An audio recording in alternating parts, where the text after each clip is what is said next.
जब तस्वीर चुपके से तुझे छुआए, जब तस्वीर चुपके से तुझे छुआए।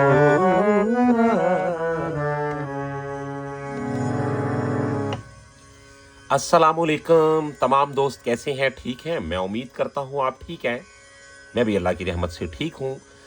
व्यूअर्स, आज की मेरी वीडियो जो है, इसका उन्वान है कि जो दोस्त अपने गाने में नई वर्दों के शौकीन हैं, या जो दोस्त गाने में नई इजादात करने की जुस्तजू में रहते हैं, तो उनको ये एहसास होता है कि जब आप वर्द लेते हैं तो कहीं ना कहीं मिसिंग कर जाते हैं, या आप वर्द लेते हैं तो उनमें वो जायका नहीं होता जैसे कि आप किसी कलेक्शन में सुनते हैं, या आप देखते हैं कि क्या स्टाइल था यार, वो फलां बंदा जब गा रहा था या फलां उस्ताद जब गा रहे थे तो वो किस तरीके के साथ उसमें नई नई चीज़ें शामिल कर रहे थे। लेकिन जब आप कोशिश करते हैं तो उसमें बिल्कुल एक बेजायका सा लुत्फ होता है। तो व्यूअर्स, आज की वीडियो बहुत ही खास है। वीडियो को आखिर तक जरूर देखिएगा। अगर वीडियो पसंद आए तो अपने दोस्तों के साथ भी शेयर जरूर कीजिएगा। तो व्यूअर्स, वीडियो को शुरू करते हैं बिना टाइम को वेस्ट किए।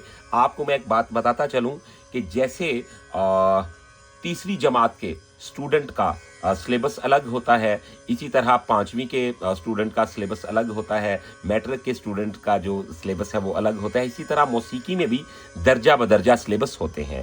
तो आज का जो मेरा टॉपिक है ये आपके लिए बहुत ही अहम है। आपने अगर इस फार्मूले को अच्छी तरह समझ लिया तो मैं 100% ये बात आपको कहता हूं कि आपका गाना बहुत बहुत बहुत सुधर जाएगा। तो आए वीडियो को शुरू करते हैं जी, बिना टाइम को वेस्ट किए। आज मैं आपको बताऊंगा कि आप किस तरीके के साथ वो कौन सी चीजें हैं जो मस्ट होती हैं गाने में वर्द लेने के लिए। लफ्ज का और सुर का मिजाज मैच कैसे करते हैं, और कहाँ पे वर्द लेनी चाहिए और कहाँ पे वर्द लेना फजूल हरकत होती है। तो आए जी, शुरू करते हैं। अब लफ्ज हैं जैसा कि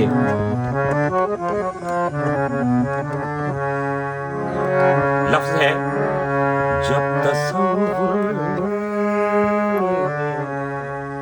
चुपके से तुझे छुआए। तो आप देखिएगा, लफ्ज है जब तसव्वुर मेरा चुपके से। तो चुपके की जो आपने फीलिंग को मद्देनजर रखना है जी। चुपके कैसे होता है, यानी कि चुपके सुर के साथ कैसे बयान किया जाएगा, ये देखें।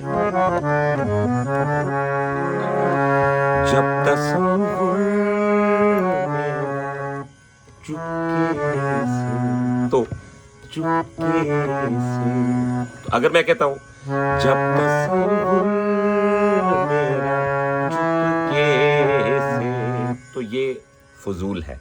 आपने अच्छी तरह समझ लेना है कि जब लफ्ज के मिजाज के खिलाफ आप ड्राइंग बनाते हैं तो फिर खराबी गाने में पैदा होती है, और बहुत ज्यादा वर्दे लेने से भी गाना बिगड़ जाता है। तो खुदारा इस बात पे भी गौर किया करें। कुछ दोस्त ये समझते हैं कि पता नहीं उस्ताद जी ने इस वजह तो वर्दा लैन तो मोड़ देता है कि कितने ऐसी आगे ना निकल जाइए। ऐसी कोई बात नहीं होती। आप देख लें कि जितने भी नामवर फनकार हैं, किशोर कुमार कितनी वर्दे लेते थे, या आगे आ जाते हैं तो लता मंगेशकर जी बहुत बहुत अच्छे गाने वाले हुए। तो आपने देखा कि वो मुनासिब और अच्छी और बारीक वर्द लेते थे। तो इसी तरह जैसे मतलब की बात में दम होता है और बेमतलब बात इंसान की वैल्यू को कम करती है, इसी तरह बेमतलब वर्दें एक गाने वाले की इज्जत में फर्क डालती हैं, उसकी गायकी को मुतासिर करती हैं। अब जैसा कि हम कहते हैं तुझे छुआए, तो तुझे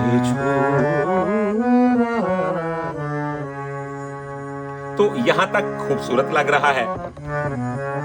तो अगर आप इसे और अच्छा करना चाहते हैं, तुझे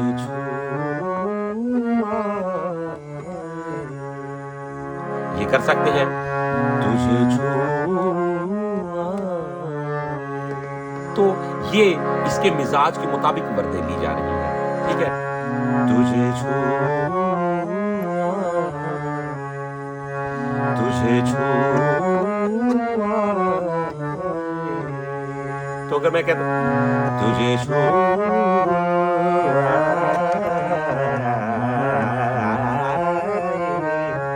तो जो ऐसे करेंगे वो समझ ले कि अपने गाने को बिगाड़ लेंगे। हालांकि मुश्किल है, अब मेहनत हो रही है, अब वही सुर गले से लग रहे हैं, वही हाथ से लग रहे हैं, लेकिन गाने की इस बारीकी को समझना ही असल में गाना है।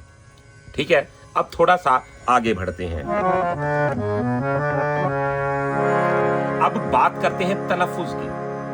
बाज अल्फाज होते हैं जो लिखने में कुछ और होते हैं, और जब आप उनको गाते हैं तो फिर उनकी जो अदायगी है वो कुछ और हो जाती है। मिसाल के तौर पे लफ्ज है ख्वाब, तो हम जब उसे गाने में लेके आएंगे तो वो ख्वाब ही कहलवाएगा। ठीक है, यानी कि कभी किताबों में फूल रखना, कभी दरख्तों पे नाम लिखना। अब आपने जेर जबर को समझना होता है। अच्छी तरह गौर करें जी। अब मैं आपको बात बताता चलूं, अगर इसी लाइन को मैं, आप यकीन माने कि ये वो पॉइंट है कि अगर आप इनको समझ जाते हैं तो आपकी जिंदगी की थकावट उतर जाएगी, क्योंकि हमने ये बातें उन अदारों से सीखी, उन उस्तादों से सीखी कि जिनको पूरी दुनिया ने माना कोई उनकी तरफ फिंगर नहीं उठा सकता। तो ये बहुत अहम गुर है जो आपके साथ शेयर कर रहा हूं। अगर मैं कहता हूं जब तसव्वुर में,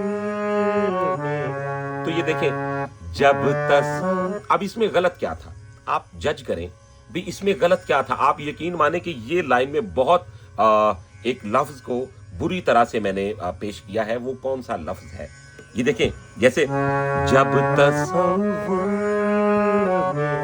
तो जो उर्दू जुबान है इसकी नफासत को बरकरार रखना ही इसकी जान है। अगर उसको आप नहीं रखते बरकरार तो बेकार हो जाता है काम।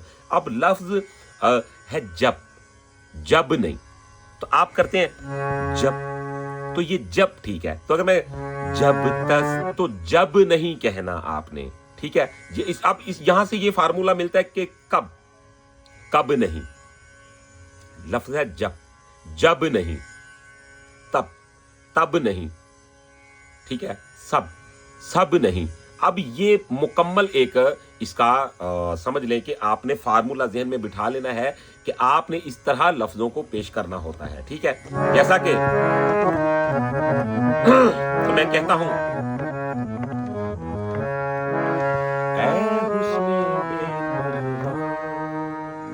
तुझे शबनम को,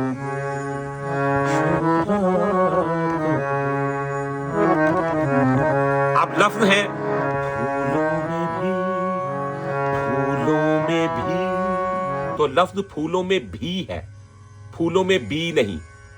तो बी का मतलब कुछ और है और भी का मतलब कुछ और। लिखने में क्या आया, बे है की बानी भे। ठीक है, तो बोला भी वही जाएगा। फूलों में भी शोखी तो है, तो शोखी का सुर भी वैसा ही लगा। फूलों में भी शोखी तो है, तो फूलों में भी शोखी तो है, किसको मगर तुझसा।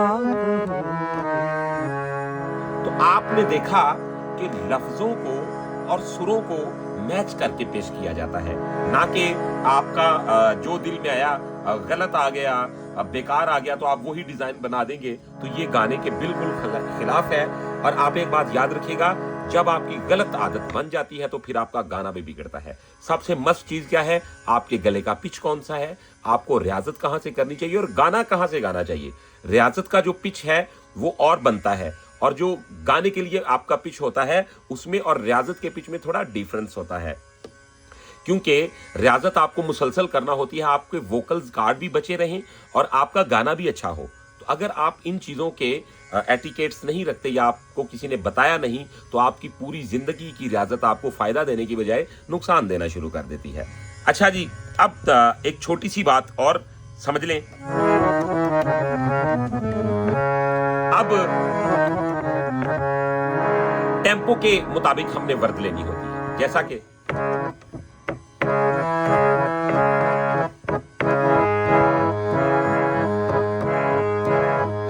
कीजिए। ऐ हुस्ने बेपरवाह तुझे शबनम कब, ठीक है, शबनम कब शोला, तो मैं ऐसा नहीं शोला, तो ये टेम्पो से बाहर हो गई, तो शोला, तो तो ये 2 बार है, तो हम इसे 3 बार नहीं कर, तो क्या होगा, वो टेम्पो के बाहर चली जाएगी। अच्छा जी, टेम्पो का एटिकेट बहुत जरूरी है, टेम्पो की सेंस बहुत जरूरी है। अच्छा देखिए, अब हम कहते हैं जैसा कि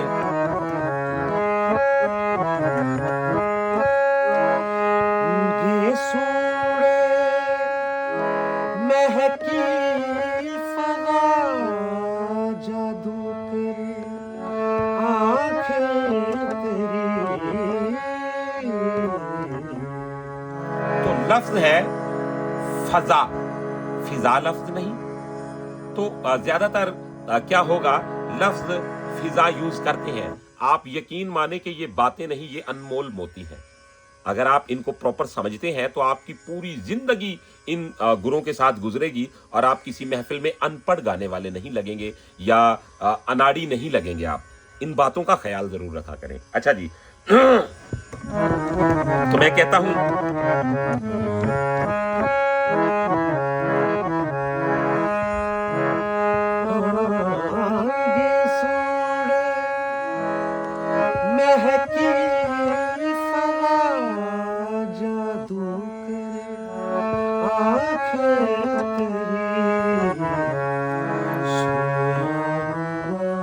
तो अब लफ्ज है सोया हुआ।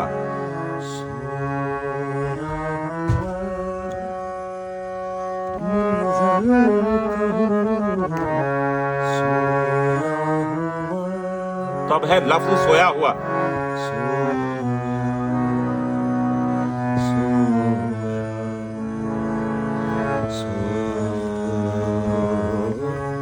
तो सोया के मुताबिक रिलैक्स नोट लगाना होगी, उस फीलिंग को वारिद करना होगा। तो व्यूअर्स, ये आपको तरीका है जिस पे ध्यान देना है, ये वो फार्मूला है जिस पे आपने फोकस करना है। वर्द को कैसे लेना चाहिए, कहां पे वर्द लेनी चाहिए, कहां पे नहीं लेनी चाहिए। जहां पे नहीं लेनी चाहिए, अगर वहां पे आप वर्द कहते हैं तो आप अनाड़ियों की कतार में खड़े हो जाते हैं, चाहे आपकी 70 साल की रियाजत क्यों नहीं है। तो मुझे उम्मीद है वीडियो आपको पसंद आई है। अगर वीडियो पसंद आई है तो चैनल को सब्सक्राइब कर लें, बेल आइकन के बटन को प्रेस कर लें। और व्यूअर्स, इसके अलावा अगर आप हमसे प्राइवेट क्लास लेना चाहते हैं तो आप हमारा व्हाट्सअप नंबर नोट कर लें। हमारा व्हाट्सअप नंबर है 0321941495। तो व्यूअर्स, अपना रखिएगा बहुत सारा ख्याल, मुझे दीजिएगा इजाजत। अल्लाह हाफिज।